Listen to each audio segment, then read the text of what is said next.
before you travel or hit the road, you need to read this book. You actually need to own this book. You can actually listen to this book. It's available on Audible. You may be able to listen to it for free if you download your local public library app, okay? But you need to read this book. This book should be in every household. Before you get in your car and you put the Bible on your dashboard, you actually need to put this book on your dashboard because it could save your life.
Any of you all know what a sundown town is?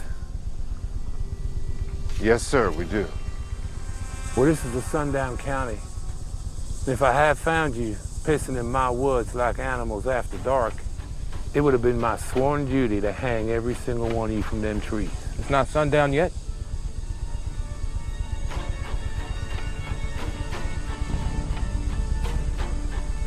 Sunset is at 7:09 today. That's 7 minutes from now. Then we'll be out of the county in 6. Now that's impossible heading south on the road you're currently on, unless you were to speed. And if you were to speed, I'd have to pull you over. Then we'll head north.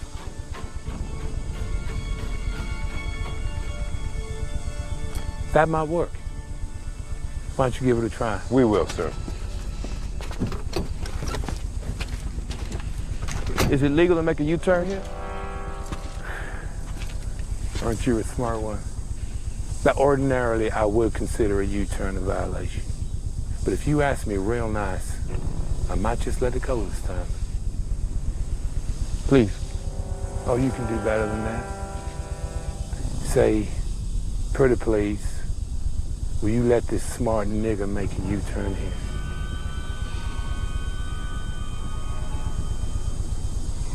Pretty please, will you let this smart nigga make a U-turn here?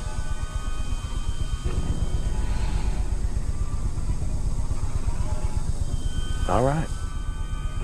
Just this one time, since you asked so nicely.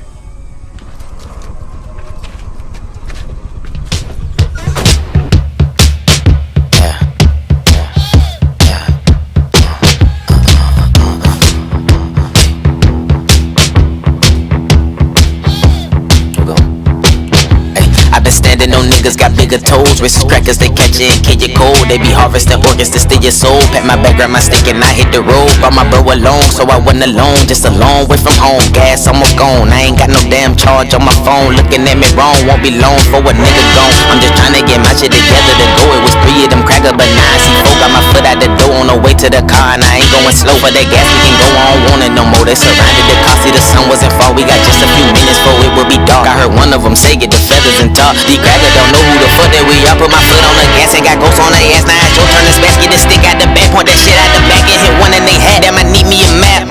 Ay, I don't even know if this the way we should go. It was 4 of them crackers, but now I see more in the sun all the way down. We got nowhere to go. Watch your back if you black and you rockin' the fro. Say they had set us free, but I need me some more. I need peace of mind. I'm a beast but kind. Wish my people would leave, see what we would find. Maybe love and light. In the midst of this shit, we'll do number 5. They just take your life, or they rape your wife, or they tie you up by your neck at night. We ain't got no rights. Fuck them stars and stripes, and I suppose they be placing the dynamite. You can die tonight trying to read and write. This is real life. I knew taking this trip didn't feel right. We surrounded by crackers with steel pipes. Wish it was still light, man, still light. The temperature dropped like a steel kite. Ain't no wind in the ass, it's still night. We outnumbered a lot, but we still fight. All this shit we been through, we don't feel fright. Just a lot of rage, breaking out the cage. This is not the way. I know God ain't put me here to die today.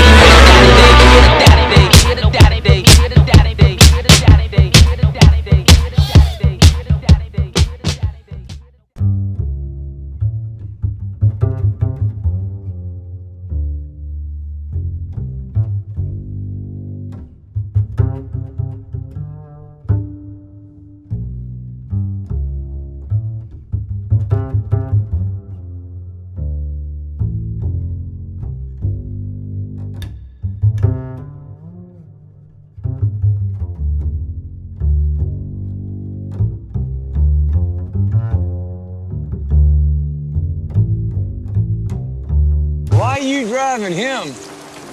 He's my boss. He can't be out here at night. This is Sundown Town. What's that? How you say this last name? Bella. Yeah, what kind of name is that? It's Italian. Oh, I see. That's why you driving him around. You half a nigger yourself. Hands in the air! Now! Now! I understand why my associate is being held, but what exactly am I being charged with? You cannot hold me without cause. Well, I got called, because you let the sun set on your black ass. I want my call. He does have rights. You never win with violence, Tony. You only win when you maintain your dignity. Dignity always prevails. Get him out. What? Cut him goddamn loose. That nigga what hit me! You want to keep your goddamn job? Then you do what I goddamn tell you to do when I goddamn tell you to do it. And I'm telling you to get.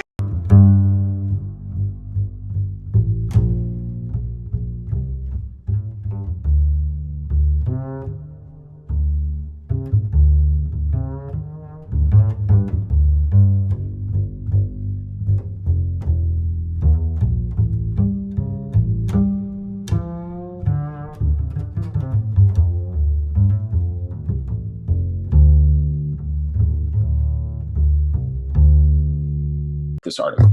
Sundown towns are towns where either on paper, in a law, or in housing contracts, Black people basically weren't allowed to live there. They're called sundown towns because oftentimes Black people were allowed to work there, usually in butler or nanny capacities, but they weren't allowed to own homes there. So if they were there after sundown, they would either be escorted out by law enforcement, escorted out by the threat of violence by an angry mob, or actually faced real violence. And I wanted to write about this because a lot of the time when we talk about racism and our country's history with it, we don't talk about how racism looked in the North. What is the difference between what we're talking about when it comes to sundown towns versus segregation, or as you referenced, the racism that people were facing down south?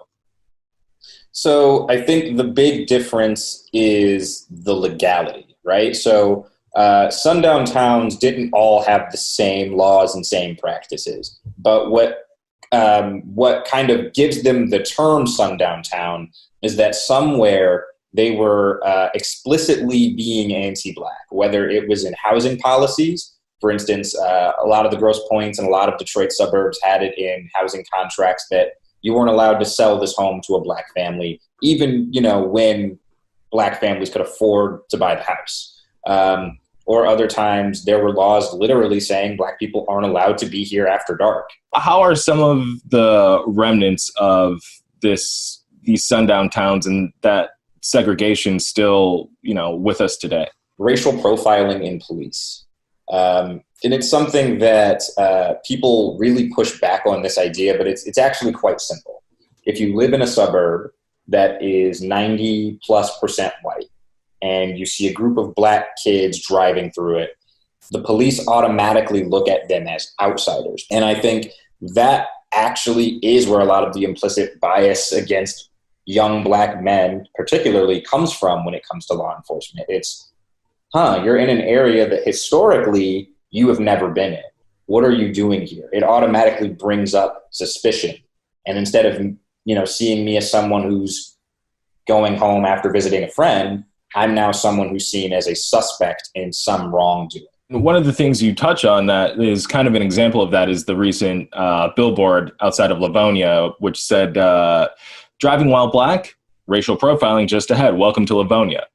So when you talk to law enforcement, what was their reaction to, the notion of sundown towns and that billboard?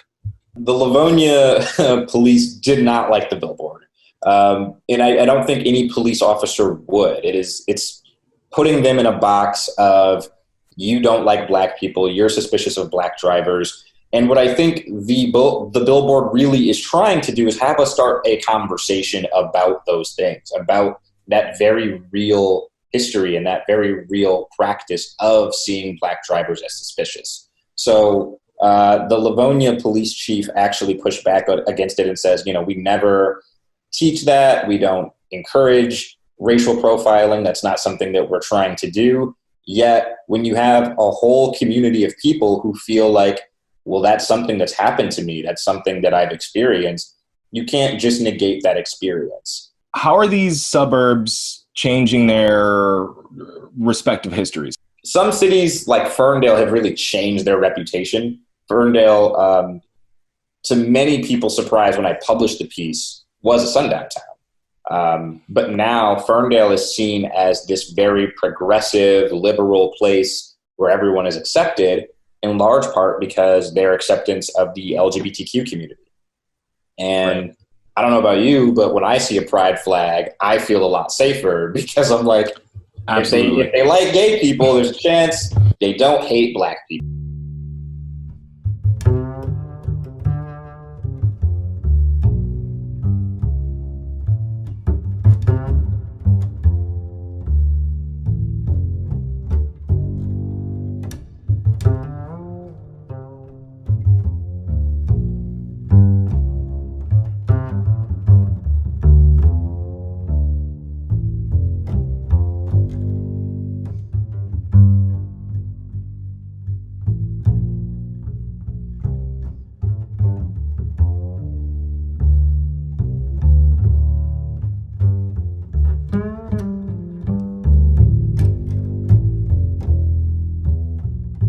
A lot of you don't believe me when I say Oregon has modern day sundown towns like Roseburg, Oregon, where here's a traveling professional, a traveling social worker who is telling black professionals to stay away from Roseburg, Oregon, because they are not like people like me who have guns and ammunition and military training, and where even the cops won't fuck with you. I want y'all to hear this. It's gonna be for my black travel social workers. Like, if you see this location, steer clear. As somebody who has worked there, I didn't live there, I worked there at the VA. It gives very much Sundown Town. And this is not a place you want to be at night. Plus, there's not any housing or anything. Like, when I worked here at the VA, I literally lived an hour and some change away in Eugene, Oregon, where the University of Oregon, all that is, etc. So, again, this is not... You don't see too many of our kind, so steer clear. Don't go there. I don't care if you think the money's good. Don't do it. Don't do it. Eugene, Oregon, yes. Roseburg, don't do it. But...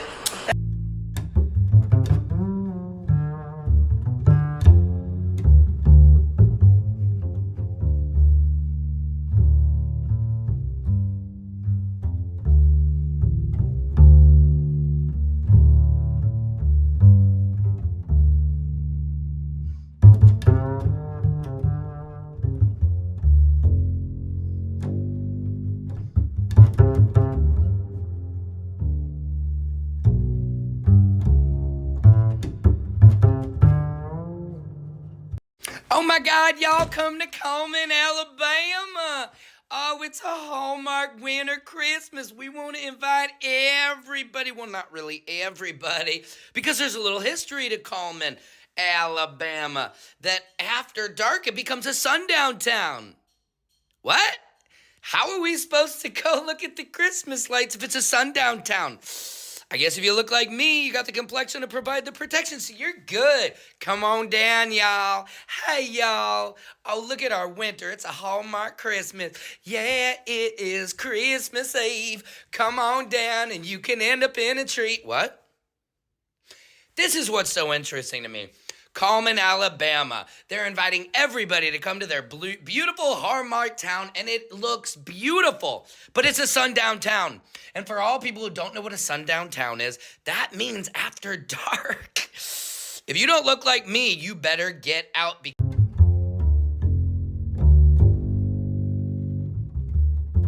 So North Carolina, did y'all really think y'all were gonna hang a black man and get away with it? Really? Did you really think, North Carolina, that you were going to hang a black man, say that he committed suicide and get away with that shit? Fuck no. You know, that's why God sent Helene, flooded out all that shit. Yeah, look, man, all these sundown towns, I want God to destroy them. All of them. I want him to drown them people out. I don't care, man. I don't give a fuck, man. I don't give a fuck. All sundown towns. Look. I'm asking for it. I'm asking for the destruction of sundown towns. But y'all thought y'all was going to hang people and that it was just going, no, not my God. Not my God. Yeah, I want my God to come up in there and destroy all that shit.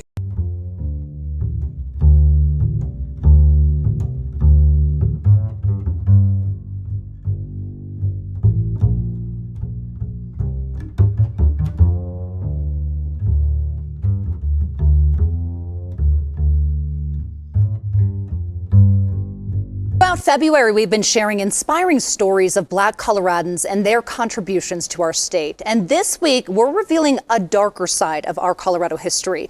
Denver 7's Micah Smith is telling the story of Sundown Towns, where Coloradans of color were prevented from living. The beauty of a sunset is captivating, but for decades in our country, the sun setting was an ominous reminder that Black people were entering the most dangerous time of day. We don't necessarily have a complete record of all the sundown towns in Colorado. There are a few that posted banners or posted signs to make sure that people knew. A sundown town was an all-white city that banned Black people from living within city limits or being in town after dark. Black American West Museum volunteer Terry Gentry says they were especially prevalent during the late 1800s and throughout the 1900s. There were a lot of risks. You could either be harmed, you could be forced out of town, you could be killed. Just quite a few scary things happened. But sundown towns were not a southern invention. Most can be found across the north, the Midwest, and the West, with many right here in Colorado. Louisville and Golden, parts of Colorado Springs, Cherry Hills, and Loveland. A Loveland Reporter Herald article reveals in the early 1900s, Loveland neighborhoods and HOAs prevented anyone of color from buying a house there. At that time, Loveland had a large sign that read, "Welcome to Loveland, nationally famous sweetheart town." And a smaller sign underneath read, "We observe Jim Crow laws here." We have a situation here where our culture, as expressed in Hollywood and to some extent in other media, puts this racism in the South where it isn't. This is the one form of severe racism that the traditional South did not do, but it's all across the North. Sociologist and author of Sundown Towns, James Lowen, has studied sundown towns across the United States and uncovered thousands. In suburbs, there are a lot of suburbs that were sundown towns. In fact, most suburbs, about 70-80% of the suburbs of Los Angeles, the suburbs of Chicago, suburbs of Detroit. And Lowen says that's why we still have Colorado cities that have virtually no residents of color. But I have to say that most towns, and I suspect almost all former sundown towns in Colorado, have given up the practice. But Lowen said we still feel the implications today. What we have to watch for now is what we call second-generation sundown town issues. And that's, for example, an overwhelmingly white police force, overwhelmingly white teaching staff that doesn't have much of a interracial curriculum to teach either. Lowen says there's hope for sundown towns, but communities must step into the light and acknowledge their dark histories. Micah Smith, Denver 7.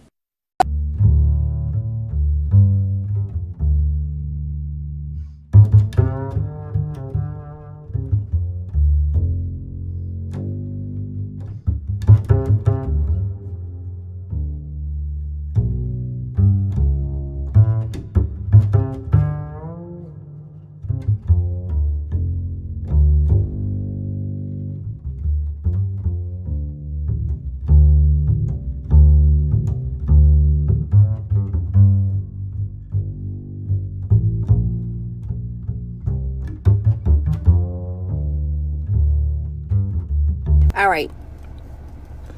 So before we continue, let me just say I am a brown-skinned, melanated girl that survived Katrina and lost everything in floodwater. Okay, so let's get that straight. But now we're gonna get into this. It's come to my attention that a lot of people on this app don't realize that Sundown Towns still exists, or even know what a sundown town is. So let me catch you up to speed, okay? So sundown towns are basically towns where melanated people either need to be inside at a certain time, or they need to be outside of the city limits at a certain time. And like I said, those still exist in 2024. If you don't believe me, all the people that drive from New Orleans to Houston to New Orleans, y'all know there are certain cities on I-10 that you not gonna stop at. You don't care if your tires falling off. You don't care if your whole front end falling off. Your car could be smoking. There is no way in hell you gonna stop in those certain cities along I-10 on your way either to Houston from New Orleans, or from Houston to New Orleans. Like, you're not gonna stop. Sundown towns are the reason why we pack food for the road. If y'all don't believe me, y'all could go online and Google a map of all the sundown towns that still exist. And it's just mighty coincidental that Hurricane Helene flooded out a lot of those sundown towns. No, I'm not saying that they deserved it. I don't want y'all to think that I'm saying. I don't think anybody deserves to lose their entire lives, at the blink of an eye because of a storm.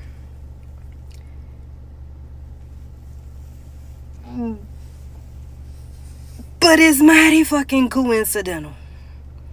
Okay? They exist. Don't be delusional. They're still out there.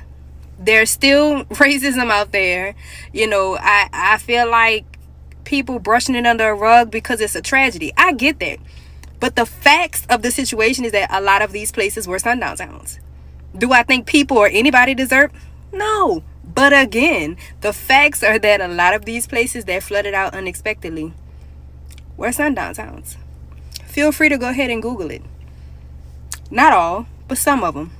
Most of them. A lot of them.